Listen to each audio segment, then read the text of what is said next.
Assalamualaikum warahmatullahi wabarakatuh. Rahayu Nusantaraku, rahayu Nusantaraku. Rahayu. Bismillahirrahmanirrahim. Alhamdulillahi rabbil alamin. Wa bihi nasta'inu ala umurid dunya waddin. Wassalatu wassalamu ala asrafil anbiya'i wal mursalin sayyidina Muhammadin wa ala alihi wa sahbihi wa barik wa salim ajma'in. Allahumma sholli ala nuril anwar wasiril asrar watir yaqil ahyar wa miftahi babil yasar sayyidina Muhammadinil mukhtar wa alihil adhar wa ashabil akhyar adada ni'amillahi wa ibdalih. Saudaraku sebangsa dan setanah air, Nusantara yang jaya, semoga terbebas dari segala penindasan dan penjajahan selama-lamanya. Amin. Amin. Merdeka. Merdeka. Merdeka. Merdeka. Merdeka. Merdeka. Merdeka. Merdeka. Merdeka.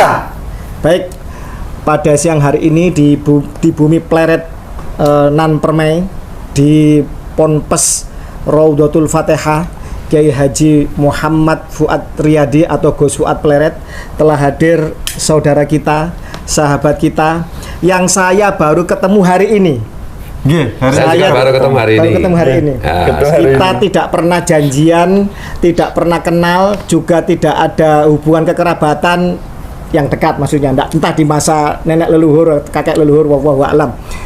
Yang beliau ini adalah bernama Gus Muhammad Maulana Ishak, yang kapan hari dari Kudus yang kapan hari mengirimkan suara kepada saya, kemudian saya sampaikan kepada Gus Fuad dan akhirnya disampaikan ke publik Indonesia karena itu pesan dari Kanjeng Nabi. Begitu, Rasulullah Muhammad beliau adalah seorang kiai muda, Gus muda yang senantiasa riyadhah untuk bermuwajahah, untuk bertawasul, untuk menanamkan kecintaan selalu terus-menerus kepada baginda Nabi Muhammad SAW. Dan alhamdulillah akhirnya beliau yang mulai masih remaja ya, umur 14 tahun, pernah bermimpi dijumpai Kanjeng Nabi, diajak masuk surga dengan seluruh nabi, aulia dan para malaikat. Masih kecil waktu itu, masih remaja. Kemudian alhamdulillah di hari-hari kemarin, di minggu-minggu terakhir ini, Rasulullah hadir juga di dalam mimpi beliau dan menyampaikan pesan kepada saya yang kemarin sudah diviralkan oleh Gus Fuad Channel dan sekian banyak YouTuber pejuang medsos kita yang masih cinta kepada Kanjeng Nabi, cinta kepada bangsa dan negara ini, cinta kepada umat Islam agar jangan sampai dzurriyyah Nabi dibelokkan dan disesatkan oleh mereka-mereka yang palsu, mereka-mereka Yahudi Khazari tapi ngaku cucu Nabi. Di sini telah hadir Gus Muhammad Maulana Ishak. Beliau hadir ke sini dalam rangka mubahala karena diperintah oleh gurunya. Karena beliau juga tidak terima apabila pesan luhur, pesan yang jelas terang benderang dari Kanjeng Nabi Muhammad SAW itu kemudian diledek, dibully, dilecehkan oleh Ba'alawi atau para pendukungnya dengan kata-kata kalimat yang tidak pantas atau kurang ajar. Beliau tidak terima. Dan saya tidak terima bangsa Indonesia tetap dalam kebodohannya. Dan saya tidak terima bangsa Indonesia mendapatkan penjajahan spiritual dari para klan Ba'alawi. Setuju? Setuju. Baik. Oke. Oh, ini salah satu istrinya itu keturunan Datuk Kalambean. Penting ini saya sampaikan. Dari dalam pagar ya. Kampung Melayu Ilir. Kampung Melayu Ilir dalam pagar. Oke. Artinya ya, jelas sudah. Siap. Beliau juga terahnya dari Sunan. Insya Allah Sunan Muria. Sunan Muria, Insya Allah, amin, alhamdulillah. Ini Sunan Muria jarang yang muncul, dzurriyyahnya muncul langsung dimimpi Kanjeng Nabi, luar biasa ini. Istrinya juga dari terah yang sangat kuat, dari keturunan juga yang sangat mulia di Kalimantan Selatan sana, luar biasa. Nah, baik, ada beberapa hal yang mau beliau sampaikan. Yang pertama terkait mengenai masalah kejelasan dari mimpi itu akan diulang lagi dengan lebih detail oleh beliau. Bagaimana ketika ketemu Kanjeng Nabi seperti apa? Seperti Kanjeng Nabi misalkan marahnya sampai menunjuk-nunjuk dadanya. Satu. Kemudian yang kedua, beliau akan menyampaikan dasar-dasar dari kajian kitab tentang apa sih itu maknanya, hukumnya, dan bagaimana derajatnya mimpi dengan Kanjeng Nabi Muhammad SAW. Yang ketiga nanti terakhir, beliau atas perintah oleh gurunya untuk berani siap bermubahalah dengan risiko yang sangat-sangat berat bagi beliau kalau dianggap beliau bohong atau membuat-buat cerita. Dan risikonya bagi mereka yang tidak percaya, ya mesti ada risikonya. Ditanggung sendiri-sendiri. Ya. Oke. Jadi yang perlu digarisbawahi juga ini sekaligus untuk memberikan edukasi kepada publik, membedakan antara pengalaman spiritual yang hakiki, yang hak, dan pengalaman spiritual yang palsu, yang halu. Ini penting sekali kehadiran penjenengan Gus untuk menjelaskan. Memang ada pengalaman spiritual seperti mimpi, perjumpaan dan lain-lain itu yang hak itu memang ada batasan-batasannya. Tapi kebanyakan yang direproduksi oleh Pak Alawi itu semua palsu, halu. Nah itu supaya publik paham, karena kemarin ketika penjenengan memberikan voice note itu ada kritik kok ikut-ikutan halu. Oh enggak, ini enggak halu, ini hak, barang hak. Nah, gitu aja untuk penegasan. Betul. Jadi karena juga banyak orang yang menggunakan mimpi, memproduksi mimpi, mengarang-arang mimpi untuk penipuan. Contoh, ketika misalkan Hemper itu berjumpa dengan Muhammad bin Abdul Wahab, Hemper berkata, ini dalam buku Memoir of Spy, kalau nggak salah itu, agen Inggris yang waktu itu menjalankan misi seperti Sunuk Hurgronya untuk meneliti, mengetahui kelemahan bangsa Arab. Dia mencari, memetakan ulama-ulama mana yang bisa dikompori, diprovokasi, untuk kemudian dia mencari teknik agar ulama ini bangkit, semangat, dan menjadi legitimasi di dalam pemberontakannya kepada Syarif Mekah yang keturunan Nabi. Ya waktu itu masih bagian dari Ottoman. Karena Inggris ingin Ottoman hancur, maka Haromen harus dikuasai sebagai legitimasi mereka sebagai khilafah Islamiyah. Jadi itu Hemper datang kepada Muhammad bin Abdul Wahab, ya Muhammad Ibni Abdul Wahab, saya bermimpi berjumpa dengan Nabi Muhammad dan Nabi Muhammad mencium keningmu. Artinya Nabi Muhammad ridho kepadamu. Disitulah kemudian Muhammad bin Abdul Wahab kemudian menjadi percaya diri dan dia kemudian semakin mengembangkan kesesatannya sampai kemudian akhirnya cerita mengatakan sampai beliau kan diusir sama ayahnya. Di dalam kitabnya kakak beliau Sulaiman bin Abdul Wahab, kakak kandung beliau sendiri yang menceritakan kesesatan adiknya sampai diusir oleh ayahnya.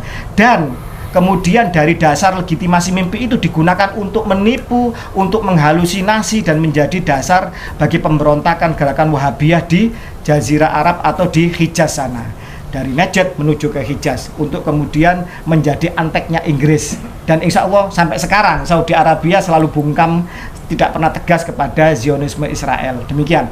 Baik, langsung saja dimulai oleh Gus Muhammad Maulana Ishak, ceritakan dengan detail mimpi panjenengan, juga dengan gestur yang panjenengan ingat bagaimana ketika berjumpa dengan Kanjeng Nabi Muhammad SAW. Monggo. Sebelum bercerita tentang mimpi yang saya sampaikan di voice note itu, saya pengen menunjukkan kitab dasar cara saya bermimpi kepada Rasulullah. Itu ada kitabnya. Pertama, kitab Amaliyah Sholat dalam kehususannya, ya, terjemahan dari Al-Ghunyah karya Syekh Abdul Qadir Al-Jilani. Ini kitab cetakan penerbit Menara Kudus. Saya beli di toko kitab Mubarokatan Thayyibah samping Menara Kudus. Ini kalau nggak salah cetakan tahun 1978, cetakan kuno. Tapi bisa saudara cari di kitab Al-Ghunyah karya Syekh Abdul Qadir Al-Jilani tentang bab sholat. Artinya ini dasarnya jelas. Yang ngarang Sultanul Aulia Qutbir Rabbani wal Haikali Somadani Syekh Abdul Qadir Al-Jilani. Jadi nggak sembarangan kitab ini kan. Kalau saya mimpi ketemu Rasulullah itu membuktikan bahwa hadis-hadis yang di sini benar. Saya amalkan benar. Kakak saya perempuan ngamalkan juga ketemu Rasulullah 3 kali dalam mimpi. Dan itu berlaku untuk semua orang, semua umat Rasulullah Muhammad yang mau riyadhah. Bukan cuma klan Ba'alawi saja. Tapi tentunya dengan muhibbin, dengan sebagai muhibbin, dengan kecintaan, sebagai rasa cinta kepada Rasulullah. Betul. Jadi saya cerita, saya kelahiran 1989. Saya mimpi ketemu Rasulullah usia 14 tahun. Waktu itu saya ditantang, Kiai. Saya ditantang sama Al-Imam Abdul Hasan Al-Asyadili. Beliau menantang begini, "Nak, berapa bulan yang lalu ada konser musik sangat besar di Jakarta. Waktu itu konser Shahruh Khan tahun 2002 akhir. Saya ditantang, kalau orang yang kepengen lihat wajah idolanya Shahruh Khan itu rela membayar 5 juta, 6 juta zaman itu Kiai, zaman tahun 2002 konser Sahrukan pertama, masih ingat saya. Kalau mereka itu hanya untuk melihat idola artis duniawi, sanggup membayar 5 juta, 6 juta, 7 juta, 12 juta, berdesak-desakan. Mosok kamu kepengen melihat wajah Rasulmu, tidak ada pengorbanan sama sekali. Buktikan nak, kalau kamu itu pengamal tarekat Syadziliyah sejati.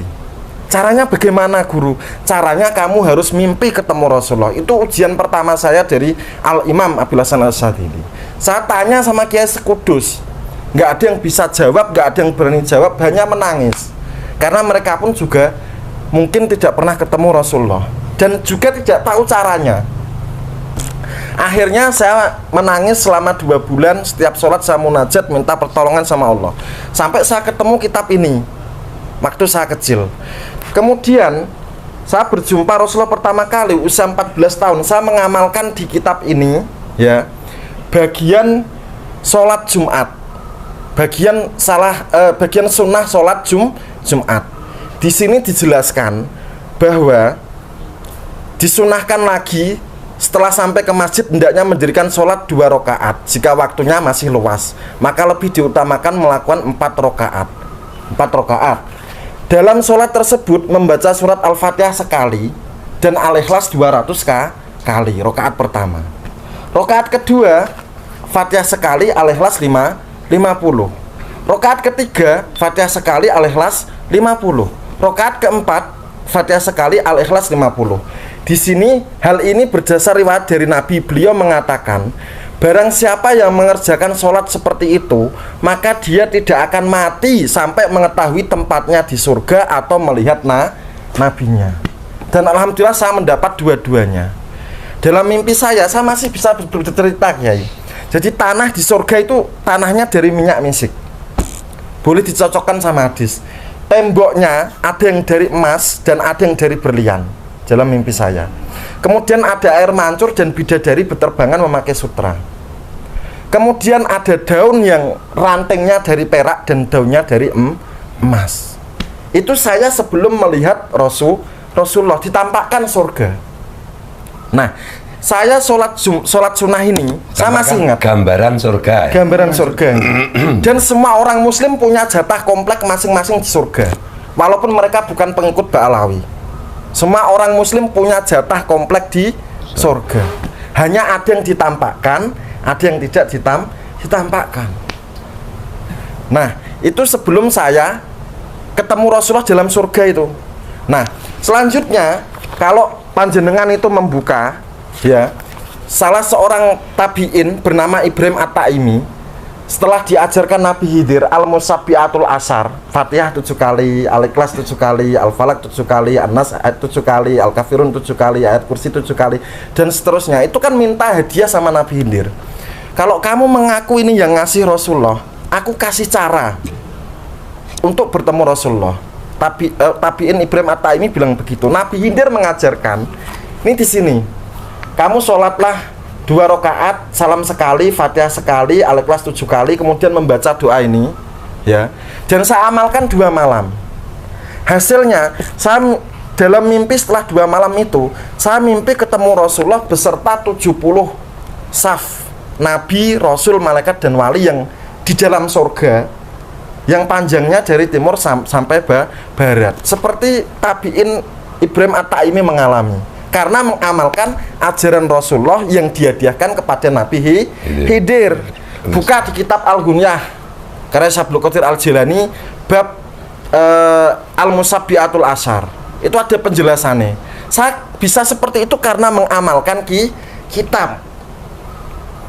Dan saya tidak ngarang. Ada dasar kitabnya. Semua yang mengamalkan bisa ketemu, asal diamalkan sampai ketemu berkali-kali maknanya. Jadi dalam itu pundak saya bersentuhan dengan pundak Rasulullah, dada saya bersentuhan dengan dada Rasulullah, paha saya bersentuhan dengan paha Rasulullah, dijemput di depan pintu surga, dan pipi saya bersentuhan dengan pipi Rasulullah. Umur 14 tahun.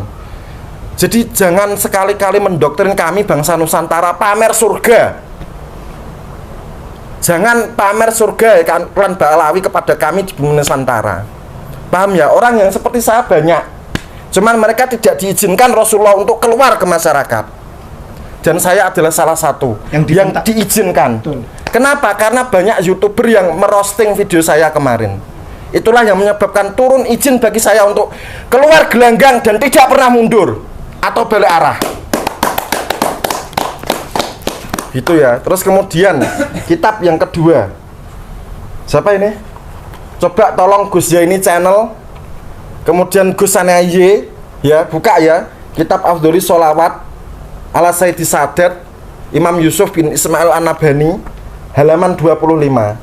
Di sini dijelaskan, man sholla alayya fi kulli yaumin alfa marratin lam yamut hatta yara maq'adahu minal jannah.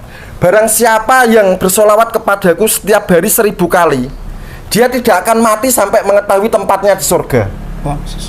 Kalau saya mengetahui tempat saya di surga ketika umur 14 tahun, karena saya mengamalkan hadis ini, bukan karena halu. Paham ya? Kitab ini yang saya pakai pegangan. Kemudian yang kedua, selanjutnya, waman sholla alayya alfan zahamat katifuhu katifi ala babil jannah. Barang siapa yang bersolawat kepadaku setiap hari 1000 kali, pundaknya akan berdesak-desakan dengan pundakku di depan pintu surga. Dan itu sudah saya terima janji Rasulullah sejak saya usia 14 tahun. Jangan pamer cerita yang tinggi-tinggi tanpa dasar yang jelas. Karena dalam tarekat kami, tarekat Al-Idrisiyah, ilmu adalah apa yang Allah firmankan dalam Al-Quran, apa yang Rasulullah sabdakan dalam hadis, dan apa yang ulama katakan. Bukan dengan dongeng yang halu, hurafat, dan ngomong yang nggak jelas dan nggak bisa dibuktikan. Ini saya bawa bukti kitabnya. Nah, kemudian kenapa mimpi saya yang terakhir soal Ba'alawi saya ceritakan? Karena memang itu perintah dari Rasulullah untuk diketahui seluruh bangsa Indonesia dari Sabang sampai Merauke. Kenapa hanya diketahui bangsa Indonesia? Karena saya warga negara Indonesia, bukan warga negara Yaman, bukan warga negara Irak, bukan warga negara Malaysia. Allah berfirman dalam Al-Quran, a'udzubillahi minasyaitonirrajim, wa ma arsalna min rasulin illa bilisani qaumihi liyubayyina lahum. Quran surat Ibrahim. Utusan itu didatangkan dengan bahasa ibu, bahasa lokal. Karena saya orang Indonesia, saya akan menyampaikan pesan untuk bangsa Indonesia. Begitu, nggih. Saya mimpi ketemu Rasulullah lebih dari 20 kali. Tapi yang untuk disampaikan kan hanya 3 yang untuk diketahui orang umum. Yang lain enggak? Mana? Enggak saya buat dawir, nggih. Betul. Enggak saya buat saya keturunan Nabi. Kasih uang. Enggak saya buat seperti itu. Cium kaki saya. Cium kaki saya. Enggak saya buat seperti itu. Nah, jadi kenapa saya bisa mimpi ketemu Rasulullah membahas Ba'alawi? Karena saya istikharah dan minta petunjuk dan riadoh. Lama, 3 bulan saya riadoh. Baca sholawat ribuan kali. Saya minta ditemui Rasulullah, minta penyelesaian dari Rasulullah. Kenapa? Karena waktu itu saya tinggal di Martapura, Kiai. Waktu itu di perumahan Gria Persada, Kalsel, Martapura, Kabupaten Banjar, Martapura Kota.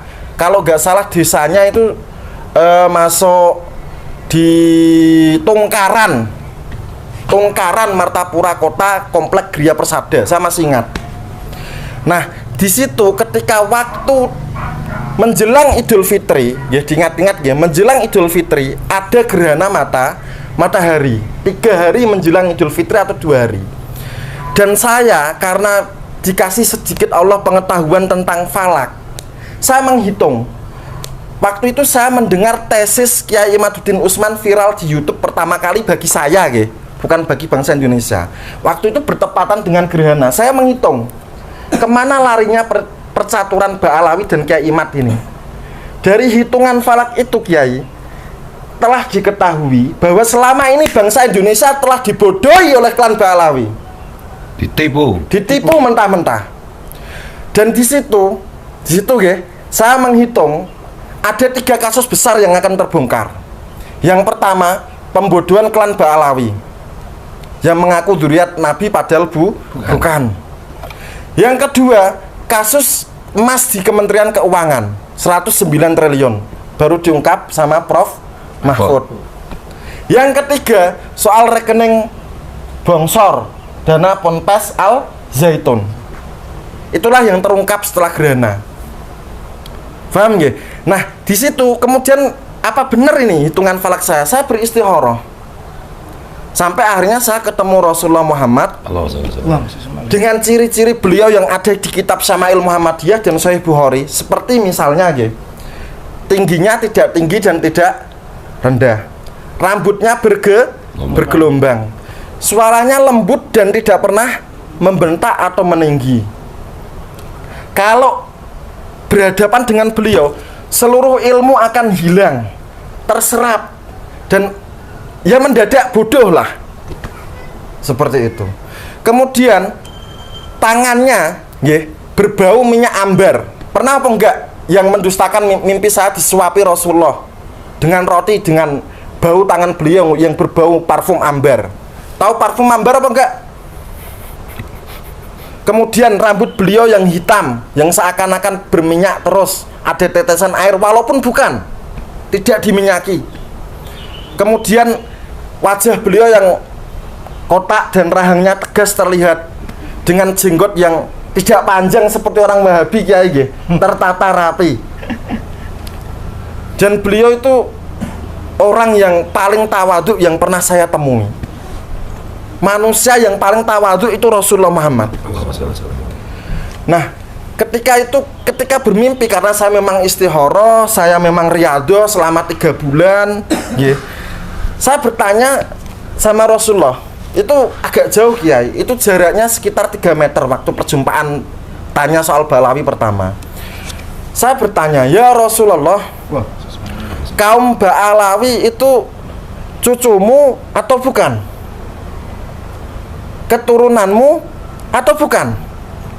Rasulullah Muhammad saya tanyai seperti itu. Karena mimpi berarti saya nggak bisa ngatur formatnya ya. Dalam mimpi saya bertanya seperti itu. Nah, kemudian Rasulullah menjawab, setiap umatku yang beriman kepadaku, asal mereka beriman kepadaku, saya anggap mereka keluarga. Tapi kalau kamu bertanya tentang Ba'alawi, mereka itu bukan dzurriyyatku. Dzurriyyat itu artinya apa? Dzurriyyat itu artinya keturunan biologis yang terlahir dari pernikahan dan membawa DNA atau genetika. Itu artinya dzurriyyat. Kenapa? Karena cucu, misalnya ada Ba'alawi diaku cucu Nabi. Cucu itu maknanya luas. Cucu ideologis kah? Cucu murid kah? Cucu angkat kah? Atau cucuan? Iya kan? Kalau Ba'alawi ada yang disebut Rasulullah sebagai cucunya, jangan bangga. Semua umat muslim dianggap cucu Rasulullah. Tapi dalam mimpi saya mengatakan bahwa mereka bukan dzurriyyatku. Tidak membawa darah Rasulullah. Tidak membawa darah dan tidak membawa gen DNA enggak. Kalau enggak percaya, Ba'alawi rame-rame tes DNA sana, cepat. Rasulullah mengatakan Ba'alawi bukan dzurriyyatku. Redaksi Rasulullah seperti itu. Nasab mereka munqati'un wa maudhu'un. Munqati'un, saya tanya sama sahabat saya, Sayyid Muhammad Ismail dari Jember, Pondok Bustanul Ulum, Mlokorjo. Dzurriyyatnya Kiai Sepo Mloko, dzurriyyatnya Sunan Kudus. Saya tanya, munqati itu artinya apa, Kak? Beliau jawab, munqati itu artinya terputus, tidak ada kaitan sama sekali. Gak ada kaitannya Kiai, gak nyambung sama sekali, 100% gak nyambung. Wa maudhu'un, maudhu itu artinya apa? Dipalsukan, direkayasa. Artinya kepalsuan, ditimpa lagi kepalsuan, ditimpa lagi kepalsuan, ditimpa lagi halusinasi, ditimpa lagi rekayasa beratus-ratus tahun. Itu artinya maudhu itu dipalsukan berkali-kali. Makanya Ubaidillah nggak ada, Muhammad Said Mirbat nggak ada juga katanya. Nasabnya terputus 400-500 tahun. Ya memang seperti itu. Rasulullah mengisyaratkan mereka bukan dzurriyyatku. Nggak ada DNA nih Imam Ali apa? J1 gitu? Ya, J1. Nggak ada. Terus kemudian munqati'un wa maudhu, terputus dan nasab mereka penuh dengan kepalsuan. Kemudian mimpi saya yang kedua dengan Rasulullah itu menyayat hati, menyentuh, sedih, murka, marah dan lain-lain. Kenapa seperti itu? Karena waktu itu saya mimpi ketemu Rasulullah itu di depan makam Sunan Kudus, Kiai. Seakan-akan di depan makam Sunan Kudus. Jarak 1 meter saya sama Rasulullah. Rasulullah nunjuk-nunjuk begini, sampaikan sama seluruh bangsa Indonesia, aku Rasulullah Muhammad tidak ridho. Beliau sambil gigi geraham beradu menahan marah. Tangan sebelah kiri terkepal karena menahan marah, bukan melampiaskan tapi ditahan. Aku sambil nunjuk dadanya gini, Kiai, aku Rasulullah Muhammad tidak ridho. Aku Rasulullah Muhammad murka. Aku Rasulullah Muhammad benci terhadap orang yang mengaku dzurriyyatku, keturunanku, mengaku nasabku, mengambil silsilah nasabku, digunakan untuk menginjak umatku, menghina umatku, memeras darah dan keringat. Itu Ba'alawi banyak nipu orang pakai nama Rasulullah buat ngambil uang itu, Kiai. Itu kan darahnya kaum muslimin. Kemudian Rasulullah mengatakan, buka Sahih Muslim. Man ghasyana falaisa minna. Buka kitab Sahih Muslim. Man ghasyana falaisa minna. Barang siapa yang menipu kami golongan kaum muslimin, bukan termasuk golongan kami. Jadi Rasulullah Muhammad itu ketahuan asli atau nipunya, Kiai. Itu kalau Rasulullah Muhammad dijumpai dalam mimpi atau pengalaman spiritual, pasti mengajarkan Al-Quran atau hadis. Dan tidak mungkin bertentangan dengan kebenaran, tidak mungkin bertentangan dengan fakta ilmiah. Kalau bertentangan dengan Al-Quran, dengan hadis, dengan ucapan Rasulullah ketika hidup, dengan fakta ilmiah, dipastikan itu bukan Rasulullah. Atau pura-pura mimpi, ngarang mimpi, ya. halusinasi. Gitu. Jadi Rasulullah sudah mengancam, khususnya yang diancam seluruh klan Ba'alawi. Jangan lagi setelah ini mengaku dzurriyyat Rasulullah. Karena Rasulullah mengatakan, man ghasyana falaisa minna. Barang siapa yang menipu kami, bukan termasuk golongan kami, jamaah kaum muslimin. Jangan kau gunakan nama Rasulullah untuk menginjak umatnya, untuk menghina umatnya, untuk memeras darah dan keringat umatnya. Rasulullah marah. Paham? Kalian itu bukan keturunan. Kalau kalian memang keturunan, datang ke sini untuk tes DNA 7 kali 24 jam, kami tunggu. Nggak punya uang, kami bayar. Setuju, Kiai? Setuju. Datang ke sini, ke Pleret ya? Ke Pleret, ke Raudhatul Fatihah. Ya. Kita patungan. Ya. Saya bayarin nanti. 7 kali 24 jam. Kalau enggak, jangan ngaku lagi sebagai dzurriyyat Rasulullah. Penipu kalian itu. Kemudian mimpi saya yang ketiga, itu saya dipesan oleh Rasulullah untuk menyampaikan kepada salah satu cucunya. Beliau menyebut dengan nama KRH Fakih. Masih ingat nggih? KRH Fakih. Kenapa Rasulullah menyebut seperti itu? Ya saya nggak tahu. Itu bukan keilmuan saya. Itu nanti biar KRH Fakih yang menjelaskan. Dan dalam mimpi itu Rasulullah menjelaskan bahwa kamu jangan takut, kamu jangan tunda-tunda lagi. Sampaikan mimpi itu kepada KRH Fakih untuk diketahui seluruh bangsa Indonesia. Begitu. Jadi setelah itu ya saya gak mungkin menunda lagi. Saya langsung japri karena kebetulan nomornya pernah saya simpan, Kiai. Pernah satu grup WA. Begitu, Kiai. Terima kasih. Terus saya ini tanya, penasaran juga, Kiai. Saya boleh tanya, ini cucu apa ini? Cucu ideologis atau cucu apa? Kalau dari penjelasan itu, Kiai, cucu ideologis. Cucu ideologis. Dan cucu biologis. Amin ya Allah, amin. Nah sekarang saya gantian tanya. Halo Beb. Halo. Jangan dipanggil Habib, Kiai. Oh ya, Sayyid. Oh Sayyid. Yang Habib jangan dipanggil Sayyid, yang Sayyid jangan dipanggil Habib. Betul. Habib itu Yahudi. Oh, Habib itu Yahudi. Oke. Al-Maidah 18, Jum ayat 6 itu dibenci sama Allah. Oh iya. Kok bisa dipanggil sama Rasul KRH itu gimana ceritanya? Monggo. Orang awam kan taunya KRT. Orang awam kan taunya KRM MH. Kenapa bisa dipanggil KRH? saya sendiri juga heran. Tapi karena itu dawuh Kanjeng Nabi, ini saya takut masalah ini karena saya sama sekali merasa shock. Bukan saya senang, tapi saya justru merasa malu dan tidak pantas kalau Kanjeng Nabi memang benar dalam mimpi itu menyebut seperti itu. Sebenarnya apa perlu diceritakan? Tidak perlu ya. Diceritakan saja Kiai, biar saya nggak jadi korban bully seluruh Indonesia. Jadi saya sendiri juga akhirnya kenapa kok Rasulullah menyebut KRH? Jadi begini, saya gelar KRT Kanjeng Raden Tumenggung saya dapat dari Keraton Surakarta di Ningrat. Nah itu gitu. Yang ini kekancingannya resmi, raja yang tanda tangan, bukan yang lain, itu yang pertama. Yang kedua dari Sinuwun Sultan Suryo Alam Demak, entah apapun ceritanya, ya kan, yang jelas pokoknya beliau yang berhasil menegakkan Keraton Demak sekarang, ya kan, terlepas dari banyaknya pertarungan atau perpecahan di antara keluarga, saya tidak mau turut campur tangan di situ. Tidak. Dan itu satu-satunya sultan yang pandai memijat. Dia punya keahlian supranatural, ya. Juga tobit, itu gitu. Nah, dari Sultan Surya Alam saya dikasih kekancingan Kanjeng Raden Mas Haryo KRMH. Lah kalau Rasulullah menyebut KRH itu saya buka literasi, KRH itu gelar untuk kalau nggak salah untuk udek-udek ya, turun ke-6 dari raja.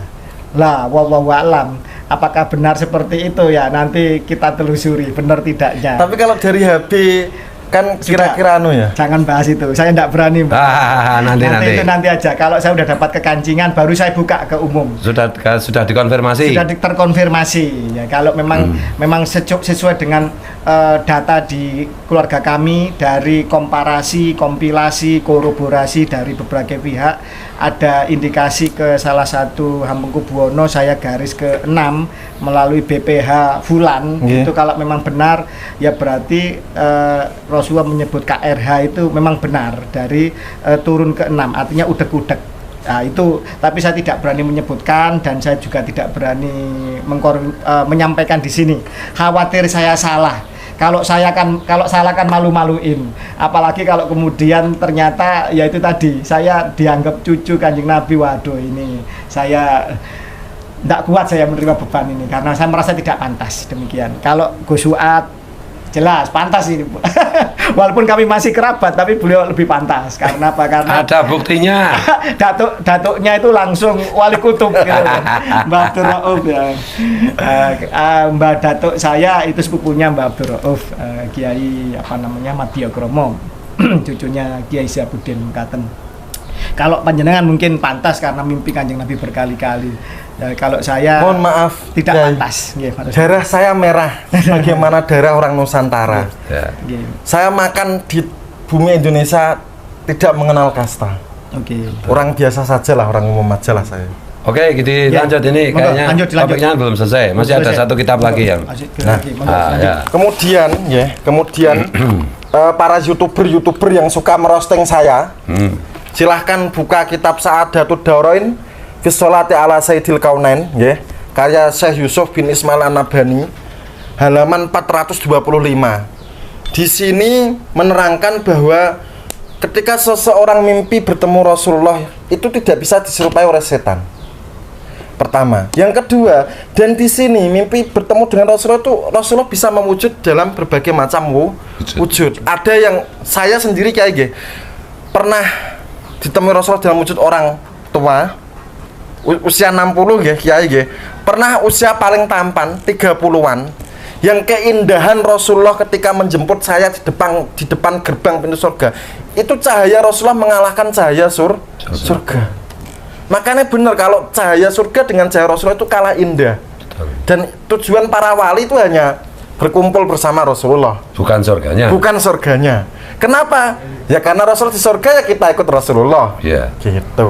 Di sini dijelaskan halaman 425 bahwa banyak para ulama, banyak para orang soleh itu berjumpa dengan Rasulullah dengan berbagai macam wujud beliau. Jadi jangan heran. Panjenengan baru ada orang mengatakan mimpi ketemu Rasulullah lebih dari 20 kali, heran. Ada riadohnya, ada perjuangannya. Enggak tidur, ngarang, mimpi, halu, buat dawir, buat ngamen, buat menginjak. Naudzubillah min dzalik. Buat ngawinin cewek. Wah, naudzubillah min dzalik. Kalau bosen dibuang. Ya. Belanjanya minimalis. Masa korbannya 26? Pas-pasan. Masa korbannya 26? Siapa itu yang korban 26 itu di Jakarta itu? Iya. Marga siapa itu? Ya. Ada itu. Itu Jangan. korbannya juga telepon saya itu, si Wah, Mbak Jilda itu. repot. Ya. Ingat ya, hadis Rasulullah buat kaum Ba'alawi di tahun ini. Man ghossana falaisa minna. Barang siapa yang menipu kami bukan termasuk golongan kami. Ayo mari kita ulang. Man ghossana falaisa minna. Barang siapa yang menipu kami bukan termasuk golongan kami. Yang Habib jangan ngaku Sayyid. Karena Habib itu kan turunan Yuya, Kiai. Turunan Yahudi. Iya, turunan penasihat Fir'aun. Ya. Gimana mau ngaku Sayyid? Yang Sayyid jangan dipanggil Habib. Bahaya. Ya, Rasulullah nggak boleh. Soalnya ini mohon maaf Kiai, Ya. di YouTube banyak channel-channel yang asalnya titik-titik, Habib titik-titik, bin titik-titik, berubah jadi Sayyid sekarang. Ya. Itu kalian sudah menasabkan yang bukan leluhur kalian. Betul. Pesan Rasulullah dalam mimpi saya, ya. Janganlah seseorang menasabkan kepada orang yang bukan leluhurnya. Makam dibelokin itu dosanya lebih berat. Misal ini, Kiai Fuad ngaku keturunan Sultan Brunei. Kurang ajar apa enggak kira-kira? Kurang ajar banget. Kurang ajar. Iya. Tapi lebih kurang ajar lagi kalau makam keturunan Sultan Brunei diba'alawikan. Iya, Coba iya. kalau di Brunei gimana itu yang diba'alawikan itu? Oh, hukum pancung. Hukum pancung ya? Iya. Kenapa Kiai? Nah kan Brunei itu negara Syariat Islam. Ya. Untung kalian di Indonesia itu gak dipidanakan, untung. Ya. Sekarang Ba'alawi seluruh Indonesia siapapun itu, dengerin saya bicara. Ketika Rasulullah itu perang Khaibar, buka kitab masing-masing. Ketika Rasulullah perang Khaibar, itu Rasulullah pernah menghalalkan nikah mut'ah, kawin kontrak. Ya. Tertera di semua kitab. Ya. Tapi ketika perang Khaibar selesai, Rasulullah menghapuskan hukum halal pada kawin kontrak, nikah mut'ah. Jadi ada nasahnya, ada penghapusnya. Ba'alawi, kalian telah mengaku sebagai dzurriyyat Rasulullah. 200 tahun menipu bangsa Indonesia. Kalian harus meralat perkataan kalian secara terang-terangan di seluruh pengajian kalian. Mengakulah kalau kalian bukan keturunan atau dzurriyyat Rasulullah. Karena apa? Sifat Rasulullah itu amanah, bisa dipercaya. Kemarin kalian kenceng-kenceng, di dalam darah kami mengalir darah Nabi. Sekarang kalian harus meralat, karena di anak kalian nggak ada darah Rasulullah. Darah Yuya, penasihat Fir'aun, iya. Darah Yahudi Askenasi, iya. Kalian harus mencabut dan meralat perkataan kalian. Kalau enggak, kalian berarti tidak bersikap amanah. Salah satu sifat Rasul. Kalian juga harus menyampaikan bahwa kalian itu korban doktrin leluhur. Sampaikan kalau kalian secara tes DNA tidak bersambung kepada Rasulullah. Sampaikan ke jamaah kalian dimanapun kan berada. Kenapa? Karena di antara sifat Rasul adalah tabligh. Harus menyampaikan kebenaran. Sebenarnya Kiai, kemarin menyampaikan mimpi Rasulullah soal Ba'alawi itu berat sekali. Berat banget, karena saya pasti orang yang akan dibully pertama kali seluruh Indonesia, yang akan diburu, yang terancam keselamatannya, yang akan dipersekusi. Monggo kalau ada yang mau mempersekusi saya, memburu saya pastikan akan tuntut di ranah pidana. Dan jangan lupa Laskar Nusantara sudah bangkit, sudah bergerak. Sekali lagi ada persekusi, sikat habis. Dan siap bersama panjenengan. Iya. Pidana Itu ada Laskar berapa tahun pidana nih? Wah, jangan tanya sudah. Iya. Kalau sampai melakukan. Gak usah sampai pidana. Kita pedang punya. Oh gitu. Nah, selanjutnya saya berkonsultasi sama guru mursyid saya. Kemudian saya berat untuk menyampaikan ayat ini. Guru saya mengajar 2 ayat. Yang pertama, wala talbisul haqqo bil batili wa taktumul haqqo wa antum ta'lamun. Janganlah engkau mencampur adukkan antara yang hak dengan yang batil. Dan janganlah engkau menyembunyikan kebenaran padahal engkau tak tahu. Saya memang demi Allah diutus Rasulullah untuk menyampaikan mimpi saya, untuk menghentikan penipuan kaum Ba'alawi, Bani Yuya, penasihat Fir'aun. Memang saya yang diutus Rasulullah, dan saya diutus mengaku sebagai utusan beliau. Gak mungkin saya berani mengaku utusan Rasulullah kalau Rasulullah sendiri yang gak merintah. Karena Rasulullah bersabda, "Man kadzdzaba alayya muta'ammidan falyatabawa maq'adahu minan nar." Barang siapa yang berbohong untuk mengatasnamakan saya, menyangkut nama saya, silahkan pilih tempat tinggalnya di neraka manapun, silahkan. Jadi kalau ada orang mencatut nama Rasulullah untuk kebohongan, ya dia sudah memesan kapling komplek dalam neraka. Begitu. Kemudian yang kedua, Kiai, saya tanya sama guru ini, gimana guru, saya berat ini, saya akan dimusuhi seluruh Indonesia yang muhibbin pro Ba'alawi ini. Guru, gimana saya akan diancam, dipersekusi, dibully, dikejar dan lain-lain. Guru saya mengatakan surat Al-Ahzab, "Wa ma kana lil mu'minin wala mu'minatin idza qadallahu wa rasuluhu amran ayyakuna lahumul khiyaratu min amrihim. Wa may ya'sillaha wa rasulahu faqad dhalla dhalalan ba'ida." Dan tidak ada pilihan bagi orang-orang yang mukmin laki-laki dan perempuan apabila Allah dan Rasulullah telah menurunkan suatu ketetapan dan perintah, kecuali hanya patuh. Dan barang siapa yang membangkang terhadap perintah Allah, perintah Rasulullah, dia sungguh sangat sesat yang sangat jauh. Begitu terjemahan bebasnya. Karena saya diperintah untuk menyampaikan ke seluruh bangsa Indonesia. Saya sampaikan dengan resiko saya mati, saya dipersekusi, saya dikejar, saya dibully, dan saya dihinakan, di roasting di mana-mana. Saya terima sebagai konsekuensi dari tugas.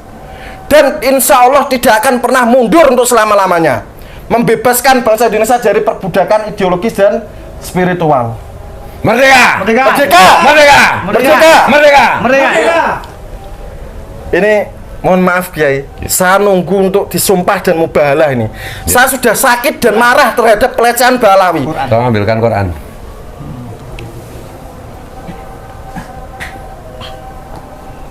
Ya, ini sumpah gimana ini? Pak, apa itu? Mubahalah gimana itu nanti? Jadi kalau kepengen saya Kiai, Ya. kalau saya berbohong, saya tidak diutus Rasulullah dan mengaku diutus Rasulullah. Ya. Nah, ini Quran ya. Bisa dilihat ya. Ini mau bermubahalah sekarang? Ya, silahkan. Oke. Saya sudah nunggu 2 minggu Kiai. Oke, siap. Apa namanya itu? Ya. Cangkir kan? Ya. Bismillahirrahmanirrahim. A'udzubillahi minasyaitonirrajim. Bismillahirrahmanirrahim. Bismillah, wabillah, wa minallah, wa ilallah, wa fisabillah, wa ala millati rasulullah. Tawakkaltu 'alallah, la haula wala quwata illa billah. Hasbiyallah wa kafa. Saya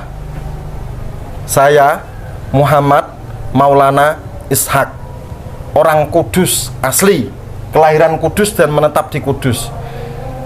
Jika saya berbohong, mengaku diutus Rasulullah padahal bukan, jika saya tidak bermimpi berjumpa dengan Rasulullah dan mengaku bermimpi, jika saya berbohong dan mencatut nama Nabi dalam cerita voice note saya Muhammad Maulana Ishak Kudus siap dengan konsekuensinya.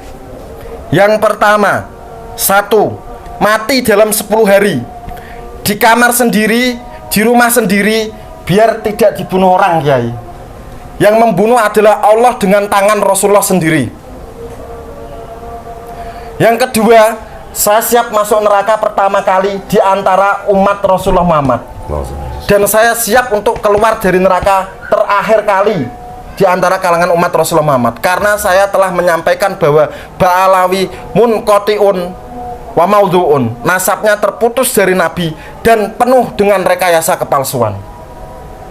Jika saya berbohong, mereka daya, mengaku-ngaku, menipu, mencatut nama Nabi demi kepentingan ketenaran, dan lain-lain, saya siap menerima konsekuensi itu.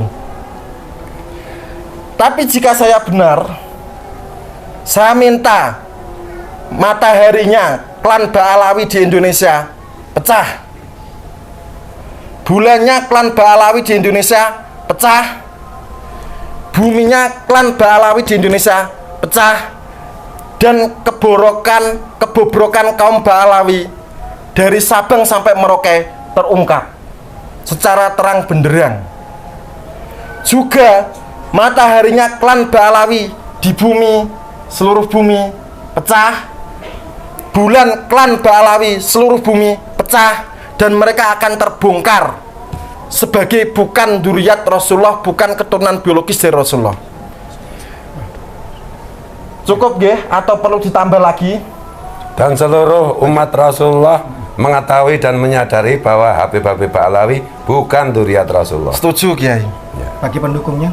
Nah, untuk pendukung para klan Ba'alawi, Anda telah berada di gerbong yang salah. Kalau seandainya mubahalah ini kemudian memakan panjenengan semua, karena saya mubahalah ini dengan alam nggih, bukan dengan klan Ba'alawi, dengan alam. Wallahu ala ma naqulu wakil. Maka Anda akan menerima konsekuensi masing-masing. Silahkan lecehkan saya, silahkan bully saya, silahkan roasting saya sepuasnya. Allah mengetahui mana yang benar dan mana yang keliru. Siap. Oke. Cukup ya iki? Oke. Syahadat. Ya. Ditutup syahadat. Asyhadu an la ilaha illallah wa asyhadu anna Muhammadan abduhu wa rasuluh. Asyhadu an la ilaha illallah wa asyhadu anna Muhammadan abduhu wa rasuluh. Asyhadu an la ilaha illallah wa asyhadu anna Muhammadan abduhu wa rasuluh. Kemudian, nggih, saya ingatkan Al-Habib Al-Mukarram, saudara yang mulia Bahar bin Smith, ditunggu Pak Kiai Ilzamuddin Ketua Naat untuk tes DNA. Belum dipenuhi kan panggilannya nggih? Belum. Ditunggu di markas Naat Madura. Kemudian kami dari para pejuang Dzurriyyah Wali Songo yang berada di bawah komando Kiai Fuad dan Gus Fakih menunggu kehadiran Bapak Taufik Assegaf, Ketua Al-Habib Taufik Assegaf, Ketua Robitoh Alawiyah Pusat, untuk datang ke sini 7 kali 24 jam dalam seminggu ini, untuk datang ke sini untuk tes DNA gratis. Gus Fuad kersa bayari nggih? Siap. Biar perdebatan ini tidak menguras energi bangsa. Karena di luar negeri klan Ba'alawi itu sudah dibatalkan sebagai dzurriyyat Rasulullah. Dan kalau ada setelah ini, ya, Habib Taufik dalam jarak 7 kali 24 jam nggak datang ke sini, berarti gimana Kiai? Terbukti apa Kiai? terbukti keturunan Yahudi Askenazi. Kalau nggak datang ke sini 7 kali 24 jam, khusus Habib Taufik dibuka 24 jam dalam seminggu, datang ke sini tes DNA gratis. Siap. Oke. Begitu nggih? Setuju. Siap. Selanjutnya, nih saya pengen menurunkan tensi ketegangan Ba'alawi di Indonesia ini dengan membaca sholawat asli karangan ulama Nusantara. Asli karangan ulama Nusantara. Karena saya orang Kudus, saya akan membawakan sholawat asli karangan ulamaku Kudus. Leluhurnya Gus Baha, leluhurnya Kiai Baudin Nur Salim, yaitu Kiai Ahmad Asnawi. Makamnya di belakang pengimaman Menara Kudus. Allah, waliullah. Situ nggih. Siap. Monggo warga Kudus, Jepara, Pati, Rembang, Demak, Grobogan yang paham bisa ikut bersolawat sekaligus penutupan. Cukup nggih? Siap. Ya Rabbi salli ala Rasuli Muhammadin sirril ula. Ya Rabbi salli ala Rasuli Muhammadin sirril ula wal anbiya wal mursalin المرسلين الغر حتما أولا والأنبياء والمرسلين الغر حتما أولا aman aman aman aman Indonesia Raya aman aman aman aman aman Nusantara Raya aman amin amin amin amin ya Rabbi Rabbal Alamin amin amin amin amin wa ya mujibas sailin.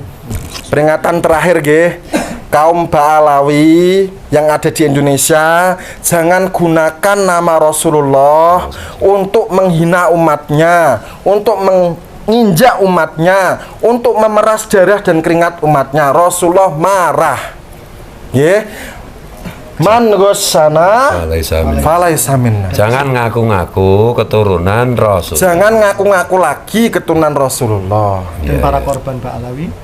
Dan para korban Ba'alawi nggih, untuk para korban Ba'alawi perintah guru saya yang utus saya. Para korban Ba'alawi dari laki-laki, perempuan, orang kaya, orang miskin, wanita, dari Sabang sampai Merauke, melaporlah kalian ke polisi.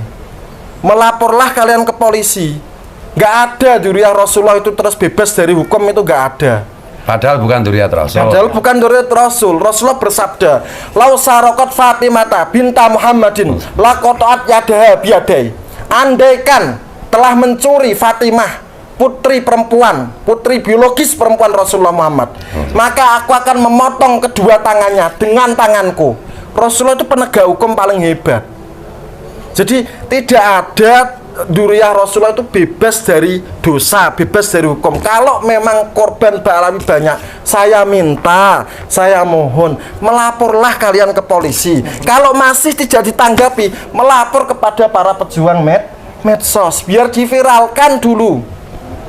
Begitu nggih, Kiai, cukup nggih. Siap. Itu lakotangat pola kotak tuh. Nanti dibully. Lakotok tuh. Ah ya, dikira kita nggak tahu nahu sorot. Nah, nanti dikira kita nggak bisa bahasa kitab. Repot ya. Ya sudah cukup. Monggo Gus Suat memberi penutup.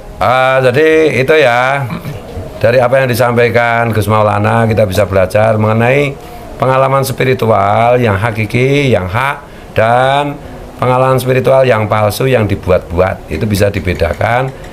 Dan pada prinsipnya semua pengalaman spiritual yang hak itu pasti terkonfirmasi secara faktual, secara ilmiah, sebagaimana yang juga dialami oleh Gus Maulana mengenai mimpi-mimpi beliau, mengenai perintah Rasulullah kepada beliau untuk menyampaikan perjumpaan Rasulullah dengan beliau itu.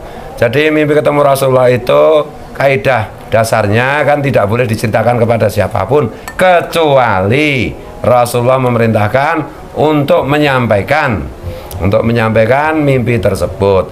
Dan ketika ada orang mengaku-ngaku mimpi ketemu Rasulullah dan mengaku-ngaku apa itu diperintah Rasulullah untuk menyampaikan, harus berani dikonfirmasi secara faktual dan harus secara syariat berani bersumpah atau bermubahalah sebagaimana dicontohkan oleh Gus Maulana baru saja tadi gitu. Kalau ndak bohong, dusta dah.